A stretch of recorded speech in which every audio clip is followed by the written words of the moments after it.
number one problem that shows that kids are anxious is not them saying, I'm really feeling anxious. It's their stomach and their head.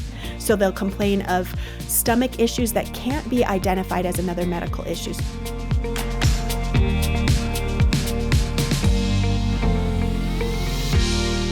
Eliza, it's good to have you back to Focus on the Family. Thanks for being with us. Absolutely. I'm glad to be back and talk with you guys. Yeah. Let's start with the foundation of research. It kind of lays, it paints the picture, let me say it that way, for the listener, the viewer on YouTube. Give us some of the stats on anxiety, depression, and mental illness. What are some of the data points that we're seeing? Well, sadly, we are seeing a significant trend in mental health issues, specifically in children. It was that there was a study that showed within a 10-year period, there was a 59% increase of children dealing with anxiety, depression, mental health struggles. And let's just be honest, if in a matter of 10 years, we saw a 59% increase of, let's say, childhood diabetes or childhood cancer diagnoses, we would be scratching our heads and diving into like what is going on, right? So that's really where I think a lot of parents are feeling that, but certainly people in the professional world as well are saying, okay, what's going on here? This is a significant increase. 1 in 3 kids will have a diagnosis of anxiety disorder by the time they're 18. I have 3 children. So like the statistic is very real for me, even just thinking about that. So that's just where we are. It's, I think, not something that's going to take anybody who's listening or watching by surprise either. You know, this is an unfair question, so I'm going to tell you ahead of time. It's going to be a hard one to answer. In that, when you look at all of this, I think of John 10:10. That was a verse that was written in my first Bible as a 15-year-old by a mentor of mine who said, here's the big statement. And it's a big one today. You know, that the thief comes to steal, kill, and destroy, but I've come that you might have life and life more abundantly. Statistically, most of us are not going to be murdered. Thank you, Lord. But emotionally, this applies, that he comes to steal, kill you emotionally. And I think when you look at that data, especially for our children, our teens and our 20-somethings particularly, you put it in that context. The enemy of our soul is after our children. Speak to it in that way. And what is happening in our culture that you would see from a spiritual context, a 59% increase in these situations? It's like, Lord, where are you? Yeah, it can certainly feel that way. And yet it can also feel like, okay, we can ask that question, Lord, where are you? Because that, that just naturally comes to us.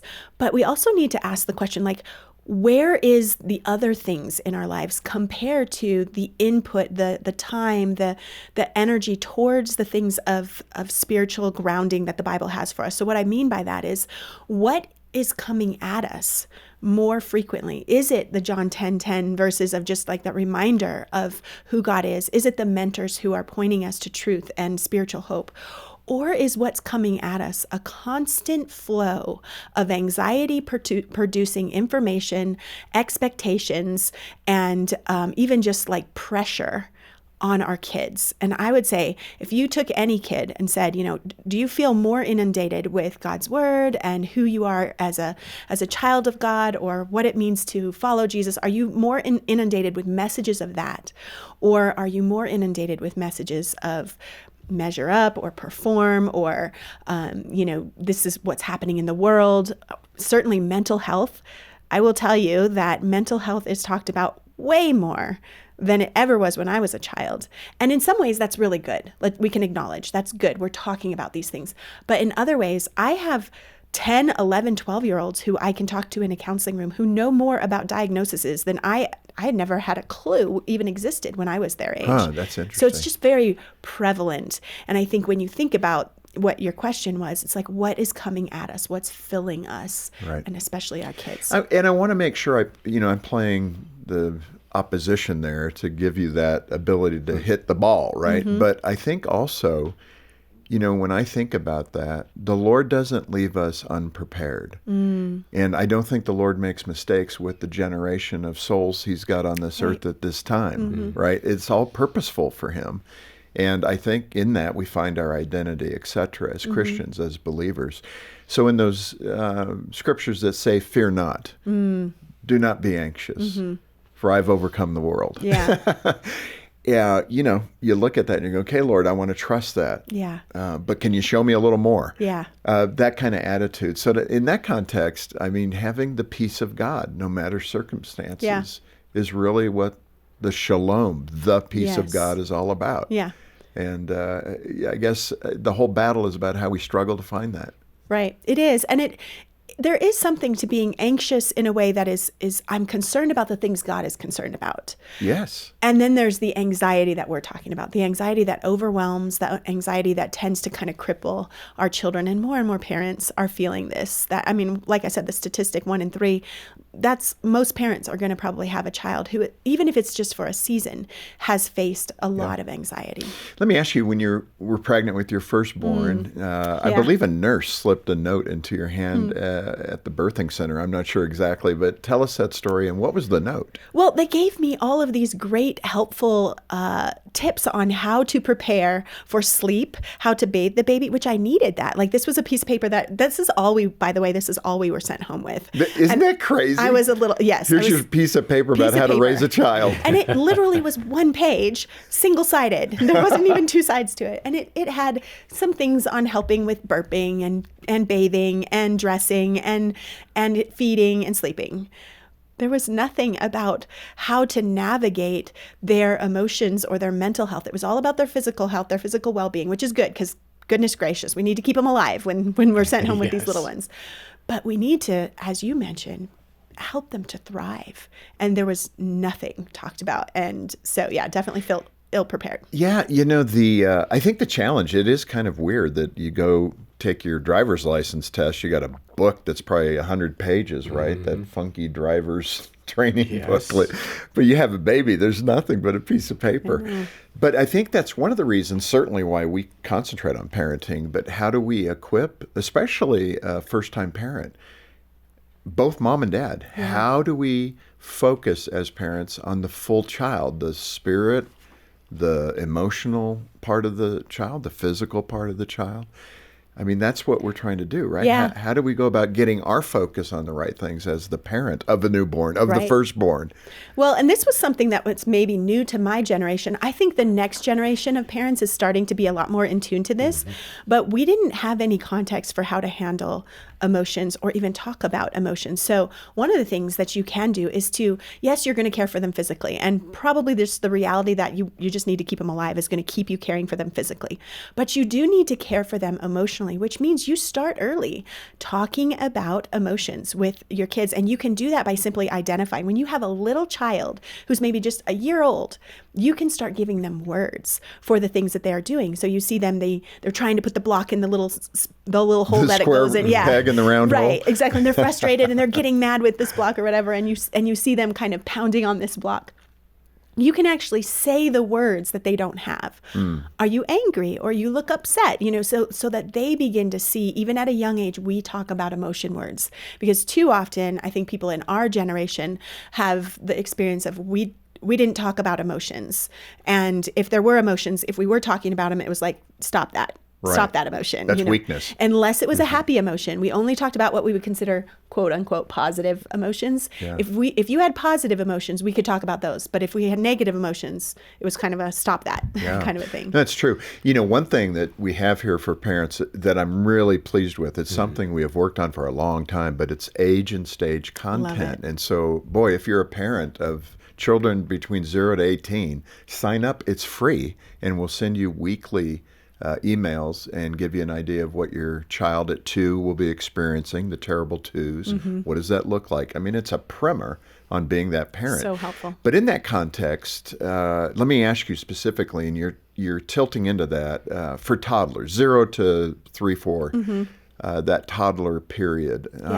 You also talk about the emotional sheet. Now, I did not know these were actually out there. You could buy them. Yeah. Like smiley face, sad face, embarrassed. So every time I wanted to talk to my boys, I would draw these out in my, my very weak ability to draw. But it'd be the happy face, the sad face, and then we had fun with it with the kids. But I just did it without really realizing that this is one of the core things that helps a young child particularly Absolutely. point to what they're feeling. Yeah. Add some contour to that. Yeah, I think that's so key because you're modeling for them. And that's not only do we want to point it out, but we want to show them that we talk about those things too. And so I think sometimes parents can feel that we need to not show anything again, but positive emotions towards our children. And that's not necessarily true either. And so just being able to help them understand that yes, we can talk about it. And yes, mommy and daddy can talk about their own emotions. But I think another thing that is key in that early age of development is to recognize that you're going to get it. You're in a little bit of a guessing game at that point. Yeah, that's because I share this a tiny bit in the book about a cry at that age, like, 0 to 2, can be can be sad, can be like I'm hungry, Right. can be I'm angry. I have a dirty diaper. It could be I'm uncomfortable sitting in this mush, right? Yeah, right. Exactly. It can even be I'm so overwhelmed by something that maybe I get startled and I cry, or maybe I'm very happy and then it starts to turn to cry. You've seen people when they tickle their baby and they tickle them just a little too much and then they start to cry. Yeah. It's like you were happy just Yeah. a second ago. So just recognizing that as parents, you need to be an investigator and not just assume that what you see equals the emotion you think. And so trying to kind of, I share the story about one time my son, who was otherwise very, very content, was really agitated through this meeting that I had to bring him along in. And I thought, man, he's usually so good. Why was he so upset? Well, it turns out the whole time he knew that he was not allowed to play with Legos because he was too little to play with Legos, but his older brother and sister had Legos. Well, he had found those Legos before we left for this meeting. And he had stuffed them in his diaper. Ooh, and okay, so well. he put them in his diaper, and then he had to sit on them through the whole through the whole meeting. Well, no wonder, but he didn't really want to tell me or give up what he was. It wasn't until we got How home. old was he? He was probably about a year and a half. Oh, that's or so. good. Sounds like he's got some really Yeah. strong resilience. He's getting ready for the cookie jar. I'm getting those cookies no matter what. So I had to be an investigator in that. Let's moment. move that up a little bit, and I so appreciate that. And again, you can sign up for Age and Stage. This is exactly the kind of content. 0 to 4, what do you do? Yeah. Let's move to that 4 to 7 range where a little bit better cognitive skills. Yes. So emotionally, again, we're talking about Yep. emotionally healthy kids, how Yeah. to build that. What are you doing for the 4 to 7-year-old who can actually begin to argue with you and Yeah. ask questions? Yep. And One of the things that 4 to 7s do that we sometimes aren't prepared for, but are so helpful for parents to be able to understand and kind of lean into, is that they begin to empathize in that age. They begin to recognize somebody else's feelings and be able to connect with them. And so just helping them to understand that's what's happening in this person and that's why they feel this way. So empathy is really big. Another thing in that age, and I've written another children's book on this called Count Yourself Calm, is to be able to help them take those feelings and manage them, because I think in that 4 to 7, that's a lot of the times where their feelings are getting a little bit bigger. They have some words, but not enough to really explain what's going on. And so just being able to help them process and manage those big feelings in a way, and that book in particular points them to the Lord and Scripture that kind of ties it in. But yeah, managing them, understanding that they're empathizing a little bit more, they're starting to grow, and you're starting to be able to have a little more conversation about emotions and feelings. is it healthy for the parent to solicit comments from them in that 4 to 7 range about what they're feeling? Yes. To begin to verbalize it, not point to a picture. Yeah. I mean, if you still need to do that with the child, that's probably fine. But they're getting to the point where, tell me more about why you're feeling sad. Yes, absolutely. This is where you can get a little bit more connection. Yeah. And the good thing about that is you're making the connections with them. They might not do it if they're just in the anger or they're just in the confused feeling. They might not make those connections. So you as a parent can move towards them in making those connections. Sort of like, it makes sense that you would be upset right now because you couldn't finish your game because it was time for dinner. That makes sense. And being able to talk through, what's going to happen next and give them a little bit more direction on that. That later stage, 8 to 11, which really kind of covers those early years. Yeah. How are you speaking to that child to encourage emotional well-being? Yeah. At this stage, you're able to interact with them a whole lot more. They care about their peers' the way people think about them. So they care about what other friends think about them. So they're not just empathetic, but now they're like aware of their own like appearance. They start to be aware of those things, and it impacts them more what other people think of them. And this is sort of like you're starting to touch on puberty at the end of this stage. Yeah. So it's important to recognize that not everything you see is exactly how they really feel. Like this might be context related. And so giving them some options as well, like, hey, do you want to talk about this now, or do you want to talk about it after you change your clothes and put your homework away or whatever? Starting to give them some options, helping them notice, I noticed when you came home today that you seemed really down. Is there anything you want to talk about? Like you're actually drawing them out a little bit more. They're going to be a little bit more willing in this stage to talk about their emotions. What I like about that is many people that have sat right where you're sitting talking about being specific with those kind of questions. Don't just ask general questions. It feels like you're sad. Can you tell me? Or do you want to tell me about something that happened today? That's much better than just saying, how was school? Right. So pretty critical. Taking and you don't want to necessarily ask the why questions because they don't know why. That's just the bottom line. They're only 10. Exactly. Yeah. But you can take the same why question. Like you might want to ask the why question. Why are you so upset? Well, they probably don't know why they're so upset. Yeah. So instead of taking that as a why question, we just turn that around a little bit and say, so what's making you upset right now?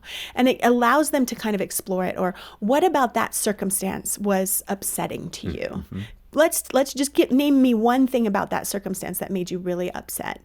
And then you're no longer asking the why, but you're getting the same question, basically. Hey, allow me to interrupt for just a moment here to say how much we appreciate you watching. Now, if you find value in this content, subscribe by clicking below. It'll be a big help to us. Let's go ahead and return to the show. Let me ask you that additional tip because I think that's really critical. I can think back to times that it was so ridiculous. I mean, we got into, again, it seemed to be Trent was the guy. Troy just kind of went right under the radar, Mr. Compliant Child. But Trent was always in your face saying, I don't believe that, you know. I can remember the experience there. We got into something. He was so good at pushing both Gene and I's buttons. Just poof, ratchet up. And then we're into this like ridiculous emotional fight with him at 11, 12, 13. And I can just remember thinking, okay, I'm the adult here. Why am I acting like I'm his classmate? I'm like in this duel about whose pencil it is. It's ridiculous. What can parents do, the adult, to back up from that and not get taken into that hormone-infused discussion? I mean, what triggers can we use to say, okay, I'm not going to get into this right now. So back up. But what do we do? What do you coach parents to do? So one of the things I already mentioned, that seeing your child's emotion is an opportunity to see their heart, but it's also an opportunity to see your heart as well. And so to always recognize that God is doing something with everybody in the room, which includes you, Mom, and it includes you, Dad. So God is doing something with you. And so if you can begin to view your parenting in that way, then when you start to feel yourself, we all know what it feels like when our blood pressure goes up. It's maybe in our face, maybe it's in our neck, maybe it's the tension in our shoulders. We all have those telltale signs. What are you going to do in that moment? Is whatever you do in that moment shows your child what to do. So I encourage parents, step away from that situation when it becomes too elevated or too escalated. Step away, not in an angry way, not in a huff, I got to leave the room, slam the door. No, that's bad modeling. We want to step away in a way that shows them it's okay to create space, to be able to step out, take a walk. We know that neuroscience shows us that we can change our brain with just a few deep breaths. So get outside, take a few deep breaths, say a prayer, ask God to help you, ask God to remind you, God, I know this is an opportunity for me to model for him, for me to love him or her. We don't want to just stereotype it there. But to be able to say, God, I know you're already in this situation. Help me to be more aware. Let's, right at the end here, I think it's really critical, especially for parents. And your kids are going, hopefully, to church and, coming home, but they're exposed to people when you're not around. Yeah.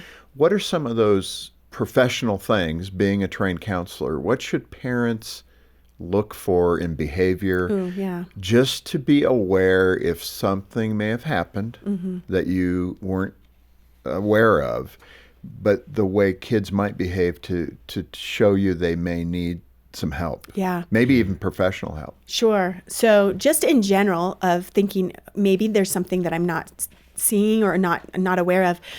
Behavior. When you see behavior, get curious. That's the best thing that you can do. Don't get frustrated. Don't get angry. Don't get fearful. Get curious. And so you want to be able to kind of lean in, and maybe you're asking some questions. Maybe you're watching a little bit more. But some of the behaviors that you'll see that won't be words, but will come out in behaviors are going to be things like change in sleep. That's a big one.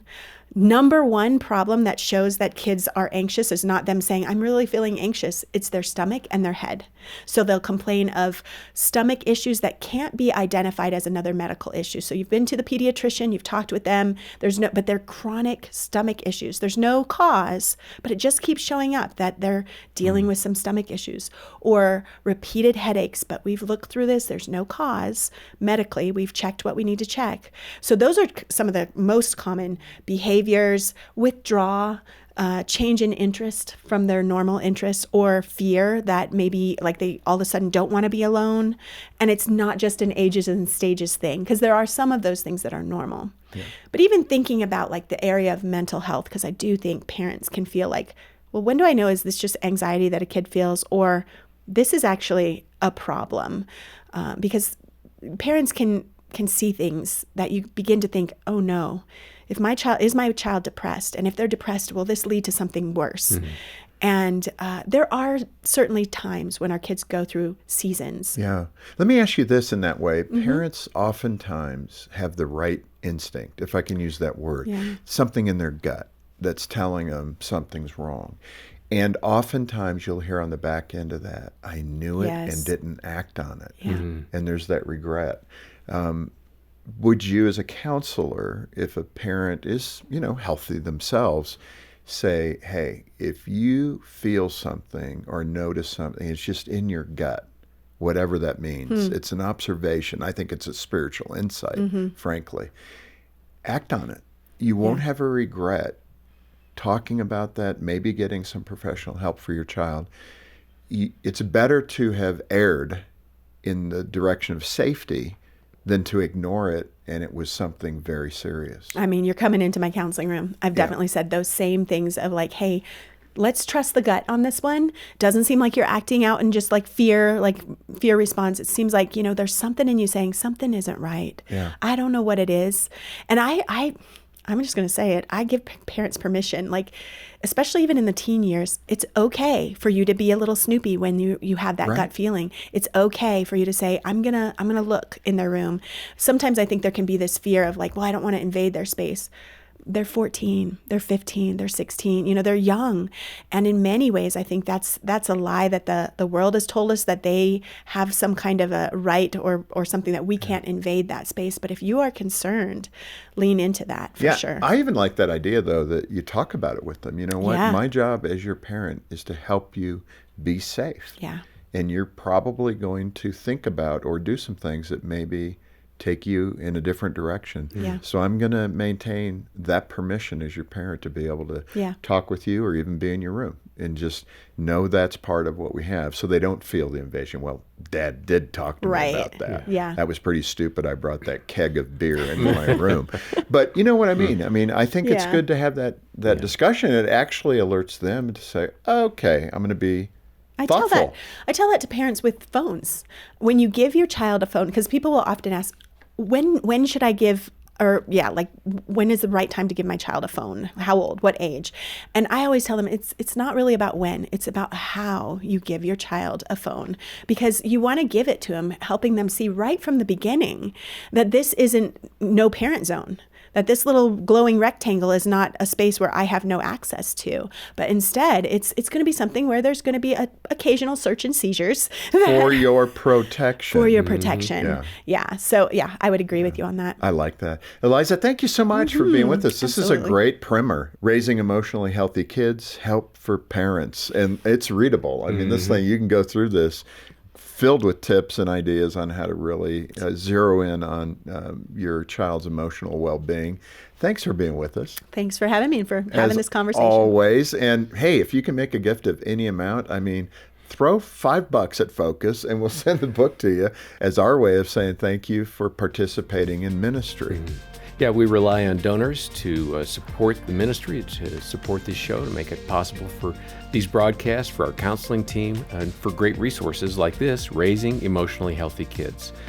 And also that Age and Stage newsletter that we talked about earlier.